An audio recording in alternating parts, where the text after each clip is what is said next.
Well, the purge has hit YouTube. You know, just moments ago, I uploaded the video on Twitch suspending Donald Trump and Reddit suspending r/the Donald, as well as several other large subreddits with millions of members. Not all of them conservative or right-leaning. Some of them are left or, you know, liberal. I'd have to look at the full list and a breakdown of, you know, where each one kind of stands. You knew that there was going to be a few kind of sacrificial lambs in there, but I haven't seen the full numbers yet. But now it hit YouTube. And in the last few days, there's been maybe 5 or 6 pretty large creators banned. My defense of these creators extends only so far as I believe that platforms should do what they can to protect free speech. Had YouTube demonetized certain people, I think that is a more reasonable solution than outright banning them. Because outright banning ideas you disagree with does not make those ideas go away. As YouTube would put it, some of these creators are far right. That may be true. There certainly are far right creators on YouTube. There are also certainly far left creators on YouTube. One of these groups often gets banned. The other one does not. That's unfortunate. I don't want either side removed from the platform or suspended. I think it's good for people in the middle. Most folks find themselves in the middle to see what kind of the edges are on both sides, to level set and understand. Okay, this is what people mean when they say far left. This is what people mean when they say far right. And now I can make up my own mind. But that's not what Silicon Valley does. They censor and they virtue signal about it. And you know the saying when you're on an airplane, you affix your mask first. And that's what I'm going to do before I get into the rest of the news here. Because in general, I don't think my opinions are anywhere near as spicy as anything these people have said. But that doesn't matter. What matters is if you are not, you know, mainstream narrative, or if you speak out against it. We saw how quickly my sponsors abandoned me. It's important for people to remember that there are alternatives out there. For YouTube, for video, there's BitChute and there's Library. I have 23,000 subscribers on my BitChute account. Support it. BitChute doesn't have these same policies. And also, I'm going to ask, I know I do it casually, but consider today my once a month here in June to make a direct ask for your support on my Subscribestar. Subscribestar is a free speech Patreon alternative. You are highly unlikely to be run off of Subscribestar, and if you have a favorite creator, and they have a Subscribestar, this is an excellent way to support them. I don't feel uncomfortable asking people who value free speech and who value the content that I put out to consider backing me today and not waiting for somebody out, not waiting for tomorrow. The link will be in my pinned comment below. I hope that you'll consider backing, because ultimately when they come for me, this will be extremely important. We've already seen many content creators. We saw Andy Worski banned. And again, I don't consider my content on the same level of spice as these folks, but it won't matter. They're going to continue to ban people. Today we had Stefan Molyneux, David Duke, and Richard Spencer all banned from YouTube. It comes after YouTube's 2019 policy update, but just happens to all be on the same day within minutes of the Reddit and Twitch bans. YouTube also recently banned Gavin McInnes, Andy Worski. They demonetized Nicholas DeOrio and our Augie RFC, and many others. Grade A Under A is currently dealing with DMCA issues on his channel. Who knows if they're going to be likely to protect him. I'm not putting all these YouTubers in the same sack outside of just saying they are YouTubers who have now been demonetized or removed from the platform, probably because of their opinions. Maybe grade A doesn't necessarily fit into that. YouTube banned several prominent white supremacist channels, including those belonging to Stefan Molyneux, David Duke, and Richard Spencer. I'm not qualified to call these people any of these names, but what I will tell you is simple. Even if it's true, even if it were true, the best disinfectant for bad ideas is sunlight.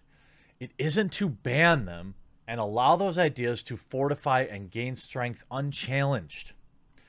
When you're creating video content on YouTube, it's out there for the world to see. It's out there for the world to debunk, criticize, poke holes in. But when you ban these people, they and their audience leave the platform and go and gain strength unchecked on other platforms. What you do is you create an echo chamber that gains power, strength, financial backing, and does it unfettered by challenges. Yeah, you may be able to wash your hands of it and pretend that you've done something bold, stunning, and brave, YouTube, but this is neither of those things. I've talked before about algorithmically how you can deal with channels that have bad opinions. You should suggest content that refutes them. You should suggest reply videos. If you want to say that these channels aren't worthy of monetization, okay, that's a different conversation. But banning them outright or shadow banning them, which is even worse, doesn't make these bad ideas go away.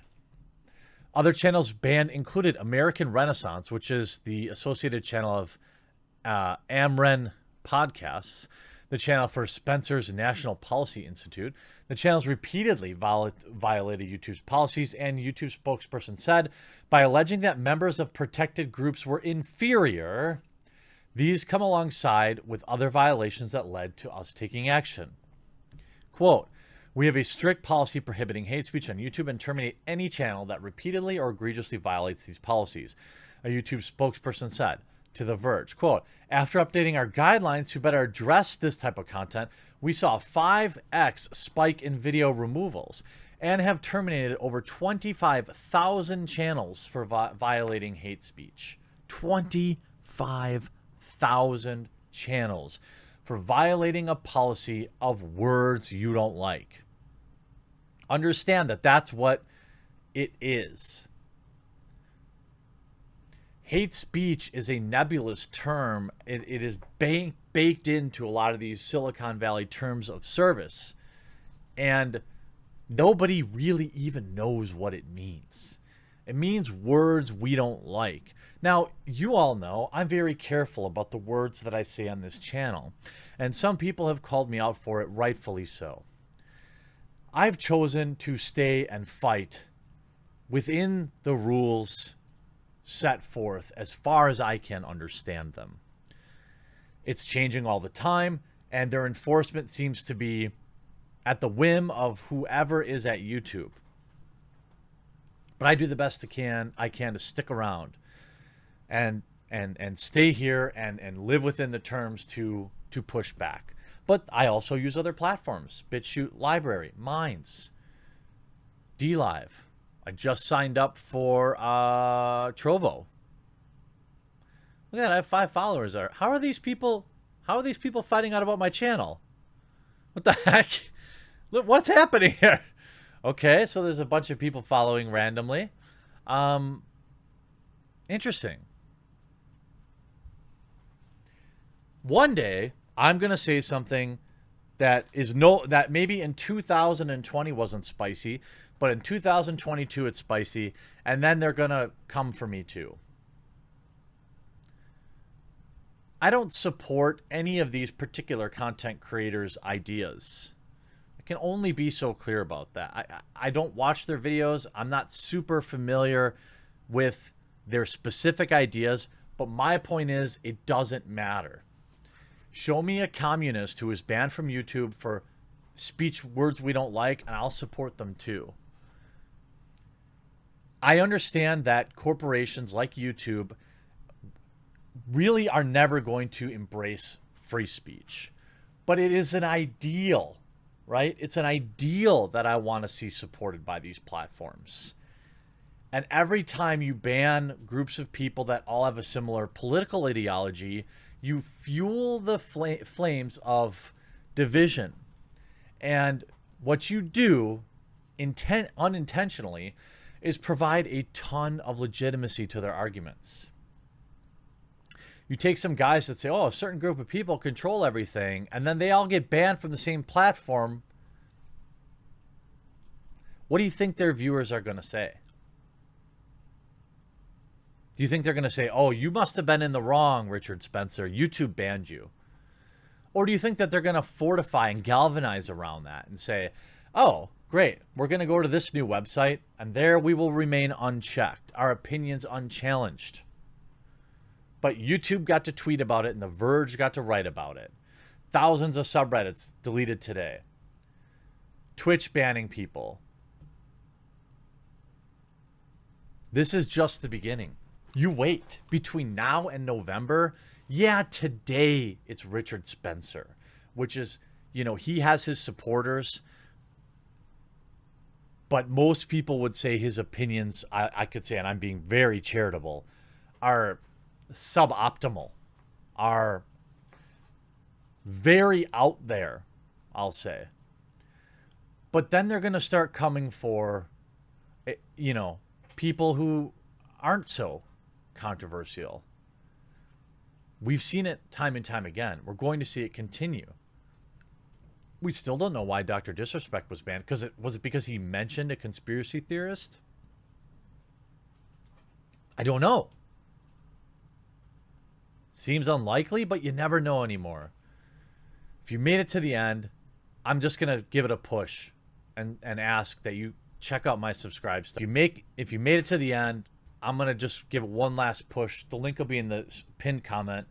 I've got to put my mask on first. I hope people will understand that. But please come over and consider backing today. I hope you enjoyed this video. We're in for a very, very rough 2020. We'll talk to you again real soon.